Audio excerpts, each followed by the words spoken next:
بسم اللہ الرحمن الرحیم۔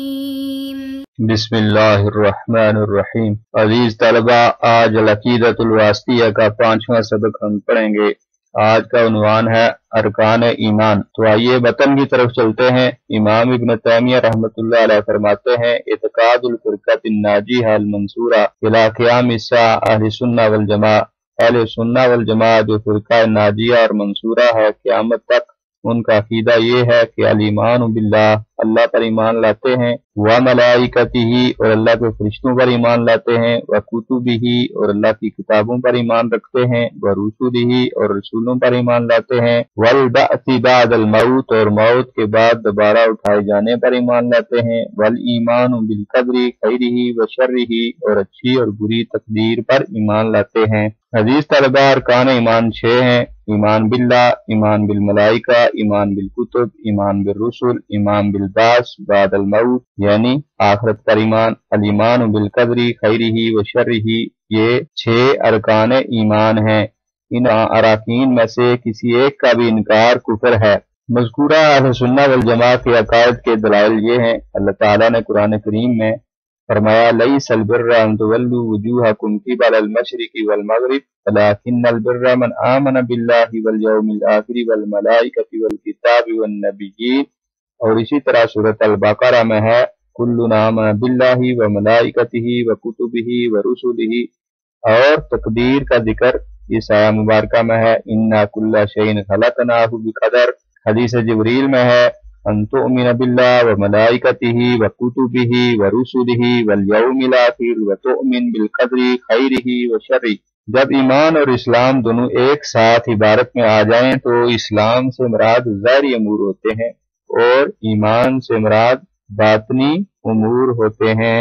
ایمان کیا ہے؟ لغوی اعتبار سے تصدیق الجازم، پختہ اعتقاد کو ایمان کہتے ہیں، جیسے لغوی معنی قرآن کریم میں بھی ہے، وما انت بمؤمن لنا ولو كنا صادقین، بمؤمن ای بمصدق۔ اور شرعی اعتبار سے القول باللسان والاعتقاد بالجنان والعمل بالجوارح والارکان، ان 3 چیزوں کے اجتماع کا نام ایمان ہے۔ زبان کا قول، دل کا اعتقاد اور اعضاء کا عمل۔ قرآن مجید میں لغوی اور اصطلاحی معنی دونوں استعمال ہوئے ہیں۔ ضابطہ یہ ہے کہ جب ایمان متعدی باللام ہو تو اسے لغوی معنی مراد ہوتے ہیں، جیسے بمؤمن لنا متعدی باللام ہے، لغوی معنی مراد ہے، اے بمصدق لنا۔ اور جب ایمان متعدی بالبا ہو تو اصطلاحی معنی مراد ہوتا ہے، جیسے آمن الرسول بما انزل بما، با سے متعدی ہے، یہاں اصطلاحی معنی ہے، فَإِنْ آمَنُوا بِمِثْلِ مَا آمَنْتُمْ، با سے متعدی ہے۔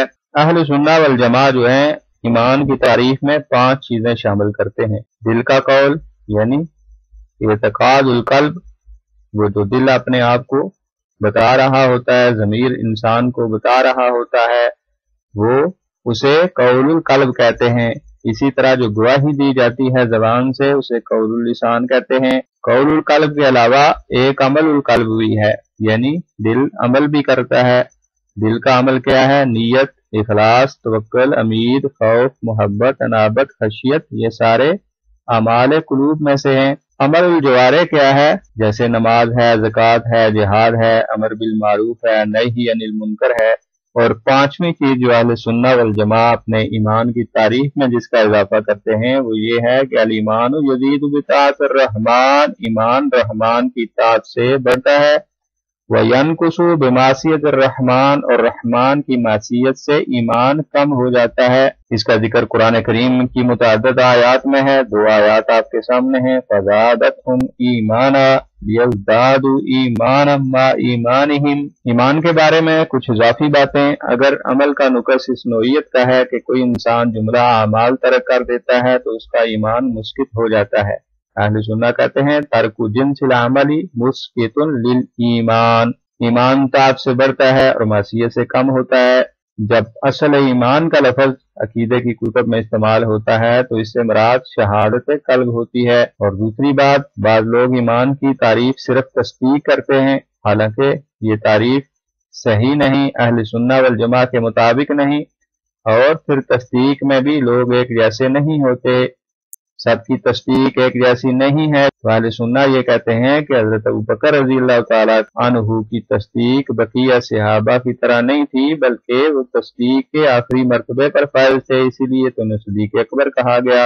امام شعبہ ابو بکر بن عیاش القاری المعروف کا قول ہے کہ ابو بکر رضی اللہ تعالیٰ عنہ دیگر صحابہ سے ما سبقہم ابو بکر بکثرت صلاۃ ولا صیام انما بشیء وقرہ فی قلبہ، ابو بکر کثرت نماز اور روزوں کی وجہ سے صحابہ پر سبقت نہیں لے گئے، بلکہ ایک چیز تھی، یعنی وہ تصدیق تھی اور وہ اقرار تھا اور وہ عمل قلب تھا جو ان کے دل میں بیٹھ چکا تھا۔ اس تصدیق کے باعث وہ صدیق اکبر کہلائے۔ اہل سنہ والجماعہ کے نزدیک یہ کہنا کہ ایمان اپنی اصل میں برابر ہے، لوگ اعمال کے اعتبار سے متفاضل ہوتے ہیں، ایسا نہیں ہے، بلکہ تصدیق کے اعتبار سے بھی اہل سنہ والجماعہ کے نزدیک لوگ برابر نہیں ہوتے، ان کا ایمان کم اور زیادہ ہوتا ہے۔ ایمانیات میں اہل سنہ والجماعہ کے عقیدے کو سمجھنے کے کیا کیا فوائد ہیں؟ پہلا فائدہ یہ ہے کہ قرآن و سنت کا صحیح فہم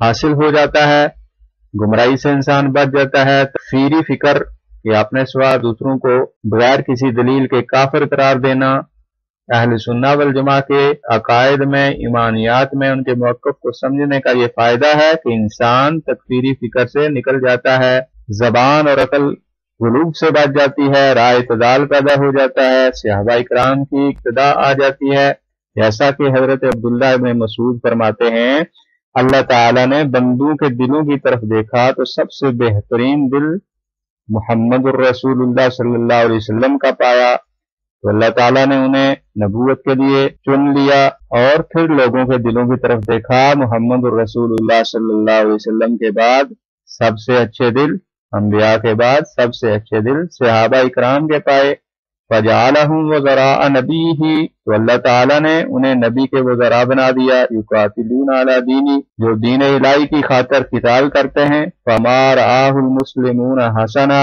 فہو عند اللہ حسن، جس کو مسلمان اچھا سمجھیں وہ اللہ کے نزدیک اچھا ہے، تو صحابہ مسلمانوں نے عقائد اچھے جانے وہ عند اللہ حسن ہے، وما رآہ سیئا فہو عند اللہ سیئ، جو مسلمانوں نے یعنی صحابہ اکرام نے باتیں بری سمجھی انہیں چھوڑ دیا وہ عند اللہ بھی بری ہیں۔ تو اس سے پتہ چلتا ہے صحابہ اکرام کے منہج پر کس قدر چلنا ضروری ہے، اور کیوں ضروری ہے؟ اس لیے ضروری ہے کہ محمد الرسول اللہ صلی اللہ علیہ وسلم کے بعد سب سے بہترین دل اس امت میں صحابہ اکرام کے تھے۔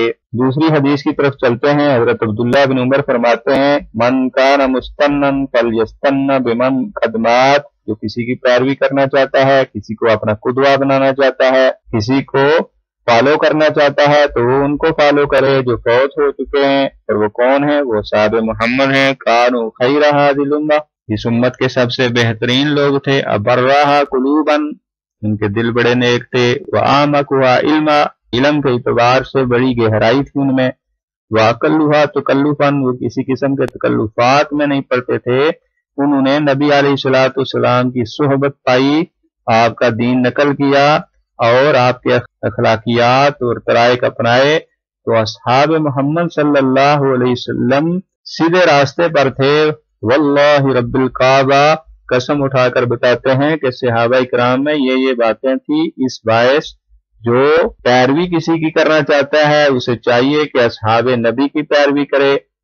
اہل سنہ والجماعہ اسی لیے الجماعہ سے مراد صحابہ اکرام لے کر ان کے عقائد کی پیروی کرتے ہیں۔ عزیز طلبہ، آپ نے جانا کہ اہل سنہ والجماعہ کے نزدیک اراکین ایمان 6 ہیں، جبکہ دیگر منحرف فرقوں نے اس سے اختلاف کیا ہے۔ معتزلہ کے نزدیک ان کے 5 اراکین ہیں، ایک توحید ہے، ایک عدل ہے، امر بالمعروف نہی عن المنکر ہے، منزلہ بین منزلتین و انفاذ الوعد والوعید، یہ 5 اراکین ایمان معتزلہ کے نزدیک ہیں۔ توحید سے مراد وہ یہ نہیں لیتے جو اہل سنہ کی توحید ہے، ان کی توحید یہ ہے کہ صفات الہی کا انکار کر دیا جائے، قرآن کو مخلوق کہہ دیا جائے تو توحید ہے۔ اسی طرح عدل سے یہ مراد نہیں ہے جو اہل سنہ کے نزدیک ہے، وہ تقدیر کے انکار کو عدل کہتے ہیں شر کا خالق اللہ تعالیٰ نہیں ہے، اسی طرح امر بالمعروف و نہی عن المنکر کا بھی ان کی اپنی ڈیفینیشن اور تعریف ہے۔ وہ کہتے ہیں حکمرانوں کے خلاف بغاوت کرنا، قتال کرنا، یہ امر بالمعروف و نہی عن المنکر ہے، اور انہوں نے مومن اور کافر کے درمیان ایک تیسرا درجہ نکالا ہے جسے منزلہ بین منزلتین کہتے ہیں۔ اور اسی طرح وہ کہتے ہیں کہ جو اللہ تعالیٰ نے بندوں سے وعدے کیے ہیں، نیک کام کرو تو جنت دوں گا، برے کیے تو جہنم دوں گا، تو اللہ پر واجب ہے کہ کسی برے بندے کو معاف نہ کرے، لازمی طور پر اسے جہنم میں بھیجے۔ اس کا نام انہوں نے اراکین ایمان میں شامل کیا ہوا ہے۔ سب سے روافظ کے اپنے اراکین ہیں، ان میں توحید ہے، عدل ہے۔ یہ دونوں معتزلہ کے نقش قدم پر اسی طرح چلے ہیں جیسے معتزلہ نے کہا وہی مراد ہے، اور نبوت اور امامت یہ ان کے دو درجے ہیں۔ البتہ نبوت کو امامت سے کم درجہ دیتے ہیں، اور جو امامت ہے اس کے بارے میں اسما، تقیہ، مہدیہ اور رجع کا عقیدہ رکھتے ہیں، یعنی ان کے ائمہ معصوم ہیں۔ تقیہ اپنے عقیدے کو چھپانے کی اور جھوٹ بولنے کی گنجائش ہے ان میں۔ المہدیہ ان کا ایک اپنا مہدی ہے، اہل سنہ والا مہدی نہیں۔ اور اسی طرح رجع کہتے ہیں جب تک سارے ائمہ کو اللہ تعالیٰ دنیا میں واپس ایک دفعہ دوبارہ نہیں بھیجے گا اس وقت تک قیامت نہیں آئے گی، والعیاذ باللہ۔ آخر میں آپ کے سامنے 3 سوال ہیں۔ ارکان ایمان کی دلیل کیا ہے؟ ایک مسلم پر اس پر عمل کس حد تک لازم ہے؟ کیا صرف معرفت قلبی ایمان کے لیے کافی ہے یا نہیں؟ اس پر بحث کریں۔ پھر ملتے ہیں اگلے سبق میں۔ السلام علیکم ورحمۃ اللہ وبرکاتہ۔